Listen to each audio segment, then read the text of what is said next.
इनका बजट पढ़ रहा था मान्यवर, जेलों को भी इन्होंने कम बजट दिया। अरे जेल का बजट तो बढ़ा दीजिए, 300 करोड़ रुपए जेल का बजट बढ़ा दीजिए। अरे अभी हमको जेल में भेजा है, कल तुमको जेल में आना है, तुम सबको जेल में आना है। जेल का बजट बढ़ा दो, जेलों को ठीक कर दो, अगला नंबर तुम्हारा है, तुम्हें जेल में आना है, इसलिए कम से कम जेलों को तो ठीक कर दो, अगला नंबर तुम्हारा।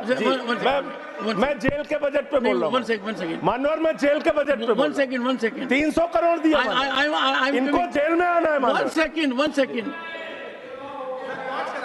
सदन के नेताजी से मैं अनुरोध करूंगा कि ये बहुत मार्मिक अपील है जेल का बजट बढ़ाने के लिए, और इस पर आप गौर फरमाइए। धन्यवाद सर, धन्यवाद सर। ठीक है ना, धन्यवाद सर। एक पृष्ठभूमि भी है मान्यवर, इसका ध्यान रखा जाएगा। में इन्होंने न्यायपालिकाओं के लिए जो बजट रखा वो नाकाफी है। 5 करोड़ केसेस पेंडिंग है इस देश के अंदर, और 6 लाख लोगों को पूरे देश में जेलों में रखा गया है, जिसमें करीब 76% अंडर ट्रायल है। इसका मतलब आपका मकसद न्याय दिलाना नहीं है, आपका मकसद किसी मामले की सच्चाई तक पहुंचना नहीं है, आपका मकसद है पकड़ पकड़ के एक एक व्यक्ति को जेल में डालना। आपने दिल्ली के मुख्यमंत्री को, जिनकी शुगर 36 बार 50 से नीचे जा चुकी है, आपने दिल्ली के मुख्यमंत्री को पकड़ के जेल में डाल दिया। नहीं मानवर, अब इनको बार बार मौका मत दीजिए, मुझे अपनी बात पूरी करने दीजिए। I am not yielding sir, I am not. आपने 2 बार हैबिट बना लिया इन्होंने सर।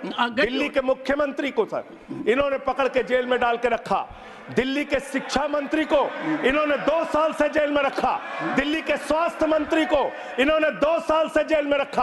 आप एक एक विपक्ष के नेता को पकड़ पकड़ के जेल में डालते हैं। हेमंत सोरेन को मुख्यमंत्री को जेल में आपने रखा, संजय रावत को जेल में रखा, अनिल देशमुख को जेल में रखा, सबको पकड़ पकड़ के आप जेल में रखते हैं। बंगाल के 3 मंत्रियों को आपने पकड़ के जेल में रखा। आपका मकसद ट्रायल कराना नहीं, न्याय दिलाना नहीं, आपका मकसद हम लोगों को पकड़ के जेल में रखना है। जितना जेल में डालोगे, मैं आपसे कहना चाहता हूं, जितना जेल में डालोगे उतना गर्त में जाओगे। जिसने भी ये राजनीति की है उसका समापन हो गया है। अभी 240 पे पहुंचे हो, कल 24 पे पहुंचोगे, इसके बाद 2 पे भी आओगे। मैं तो 1-2 मिनट और मैं बस कह के अपनी बात खत्म करूंगा, मेरे टाइम में से उसको काट लीजिएगा। मान्यवर, भेदभाव की बात, सबसे भेदभाव इनको करना है। मुसलमानों से भेदभाव, सिखों से भेदभाव, ईसाइयों से भेदभाव, दलितों से भेदभाव, पिछड़ों से भेदभाव, और अब राज्यों से भेदभाव, राज्यों से भी भेदभाव, महिलाओं से भेदभाव, राज्यों से भेदभाव। क्या भेदभाव किया सर इन्होंने? 2,32,000 करोड़ रुपए, 2,32,000 करोड़ रुपए दिल्ली के लोगों ने सरकार के केंद्रीय खजाने में टैक्स के रूप में दिया, जीएसटी और इनकम टैक्स के रूप में।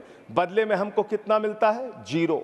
9 साल से आप दिल्ली को बजट नहीं देते। पंजाब के लोग, बस मेरे में से काट लीजिएगा सर, 1-2 मिनट काट लीजिए, पार्टी के उसमें से काट लीजिएगा। पंजाब के लिए सर, पंजाब का किसान अपना खून पसीना बहा के खेत में गेहूं पैदा करता है, धान पैदा करता है।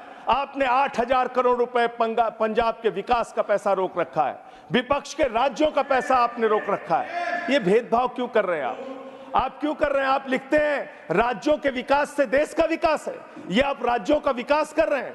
एक एक करके टारगेट करके विपक्षी राज्यों के साथ आपने भेदभाव करने का काम किया। और अंत में कोई मुझे कह रहा था सारे बजट कम किए, शिक्षा के बजट को भी आपने कम कर दिया। मैंने इन लोगों से कहा शिक्षा से इनका कोई लेना देना नहीं है, शिक्षा से इनका कोई लेना देना नहीं। मान्यवर, क्यों लेना देना नहीं है? क्योंकि दिल्ली विश्वविद्यालय में मनुस्मृति पढ़ाने जा रहे हैं ये लोग। मनुस्मृति पढ़ाएंगे कि दलितों के, पिछड़ों के, जिनको आप शूद्र कहते हैं, अगर वो श्लोक सुन लेंगे तो उनके कान में पारा आप कैसे डालेंगे?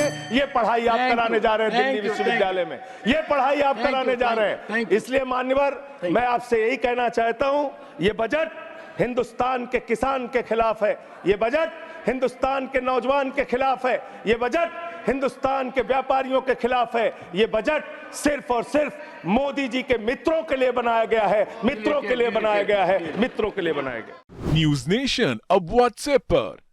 खबरों के ताजा अपडेट के लिए न्यूज नेशन के इस क्यूआर कोड को स्कैन करें।